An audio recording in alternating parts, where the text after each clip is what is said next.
The prophecies of the Old Testament respecting the Messiah, considered and proved to be literally fulfilled in Jesus, containing an answer to the objections of the author of the scheme of literal prophecy. Preface. The design of the following sheets is to consider the prophecies of the Old Testament respecting the Messiah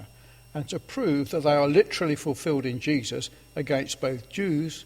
and deists. I have therefore collected together the exceptions of the former to those prophecies, and the rather because they are, as far as known, made use of by the latter.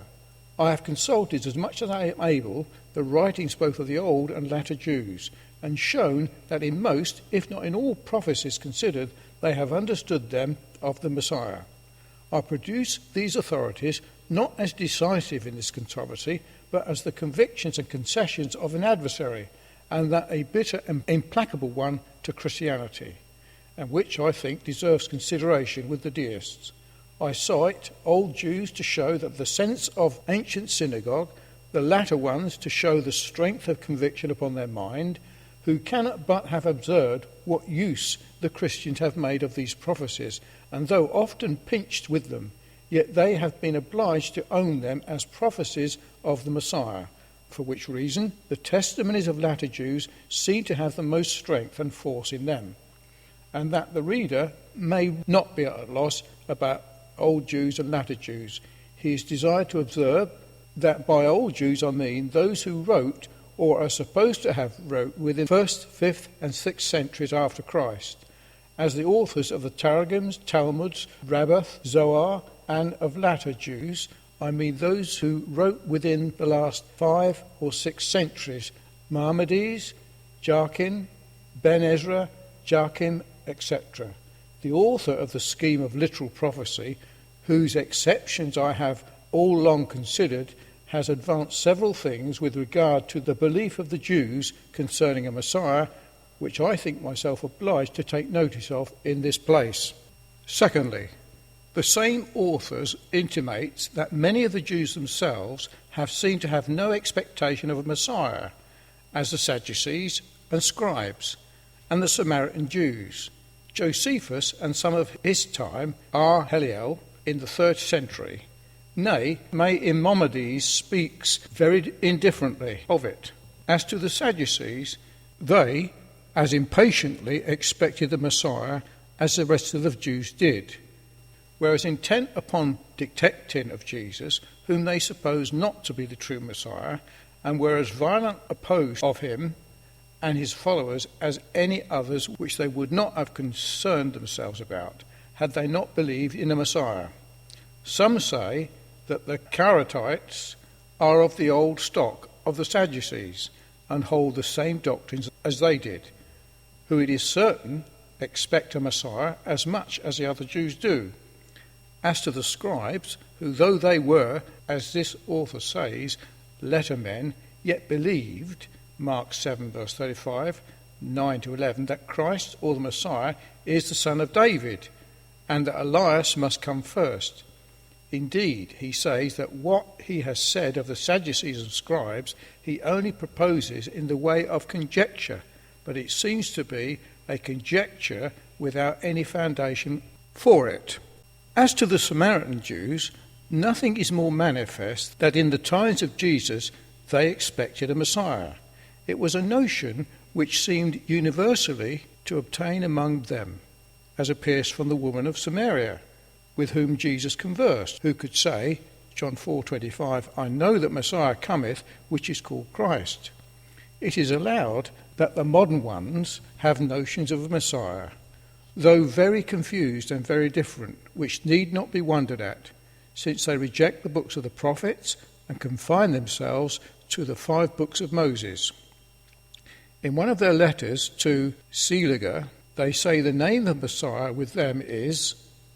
which it seems they could not know the signification of, though it seems to be an abbreviation of he that is to come, whereby the Samaritans, well as the Jerusalem Jews, understood the Messiah, as is manifest from the words of the woman just now mentioned. As to Josephus and some other Jews in his time, who, thought that Vespasian was the prince that was to come. It is manifest enough that they expected a Messiah, though they were mistaken in the person whom they thought to be, nor could anything else be fairly concluded from hence. Our Hillel, it is true, gave out that Israel was to have no Messiah, because they enjoined him in the days of Hezekiah. But then, this was only the opinion of a single person,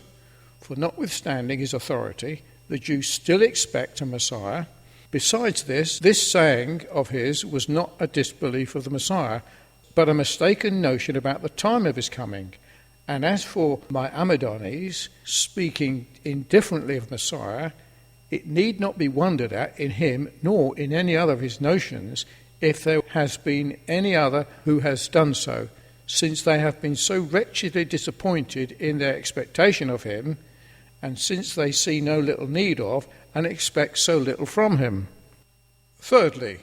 this same author would have us believe that the expectation of a Messiah among the Jews was grounded not upon the literal, but upon an allegorical and traditional sense of the Scriptures. But if so, how come the scribes who, as this author acknowledges, were a party of lettermen who expect a Messiah, and to say that he was the son of David, as has been before observed? Surely these men, who are supposed to have rejected many of the prevailing Jewish notions not founded in the letter of the Scriptures, would have rejected the notion of a Messiah if not found therein. Besides, the Karatites and the Scriptorians, an ancient sect among the Jews, rejecting the mystical, enigmatic, traditional and allegorical expositions of the rabbis, strictly and closely adhere to the very letter of the Scriptures, and yet expect a Messiah, as much as other Jews do.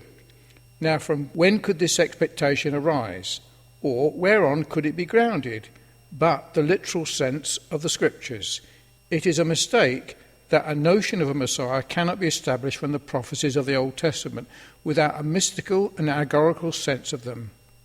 For in their first literal and obvious sense, they respect him, as I hope the following account of them will make appear. Fourthly, it cannot be much wonder that this author should think most probable that many of the places wherein the Messiah is expressly named in the Chaldee paraphrase are interpolations, especially when he thinks that those writings are much more modern and of a later date than the Jews would have them to be. For the later the date of them is, the less reason is for to suppose them to be interpolated in these passages with respect to the Messiah. For surely it can never be thought that they would take such a method with their own targums on those prophecies, when they must suppose to know what use the Christians made of them, both against them and in vindication of Christianity. Nor is there anything with which the Jews are more puzzled and confounded than when they are urged with the paraphrases, and there is a great deal of reason to suppose that those places wherein the Messiah is expressly named are so far from being interpolations that were not these writings so sacred with them as that they dare not corrupt them, they would have expunged them long ago. As to the author's reasons for these thoughts, that what Josephus says, those Jews who were in the vulgar error of the belief of Messiah to arise out of their nation built their expectation on one ambiguous oracle of prophecy found in their sacred books. I would only reply that Josephus indeed speaks of an oracle or prophecy founded in their sacred books, that about that time one of them from their country should rule over the world, which oracle he calls an ambiguous one, and says was what chiefly excited the Jews to the war. But then he nowhere says that the Jews' expectation of Messiah was built upon one single doubtful prophecy, but that their expectation of his arising out of their country, and at that time was so, the ambiguity of which oracle lay in his arising out of their nation, which some understood of his being born there, as the generality of the Jews did, and others, of his entering upon his government there, as Josephus did, and therefore applied it to Vespasian. from whence it appears that this incident gives no reason to conclude that the passages respecting the Messiah in the Chaldee paraphrases are interpolations, for the Jews might have many plain prophecies on which they built their expectation of a Messiah, some of which these paraphrases have pointed out to us. And yet Josephus speaks but of one ambiguous and doubtful prophecy respecting the time of his coming and the country from whence he was to arise, which excited the Jews to war and animated them obstinately to persist therein, in which he supposes them to be mistaken, though, alas, the ground of their mistake, and which therefore was fatal to them, was that the Messiah, the person prophesied of, was already come. I conclude with desiring the reader to observe that I do not produce the prophecies of the Old Testament respecting the Messiah's second coming as literal fulfilled in Jesus, but as to be so fulfilled in him, and the reason for my taking notice of them is to make the scheme of prophecy more complete, and seeing all the rest of the prophecies respecting Messiah have had literal completion in Jesus, this is a great deal of reason to believe that these will also, especially seeing it is such a compilation in him that Jesus and his apostles have given us reason to expect. I have not indeed inquired into the authenticity of the book of Daniel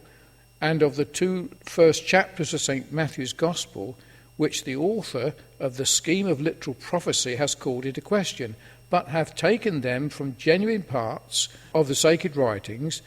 The reason why I have not attempted an inquiry of this nature when I have had occasion to consider some passages in these parts of Scripture is because I was not willing to interrupt the reader by breaking the thread of prophecy. I must confess that what this author has advanced on this head deserves consideration, and I hope that some of the learned writers in this controversy will think it worth their notice and regard. I shall only add that whereas my design in writing the following sheets is an honest and impartial inquiry after truth, and an attempt to establish and promote it, in doing of which,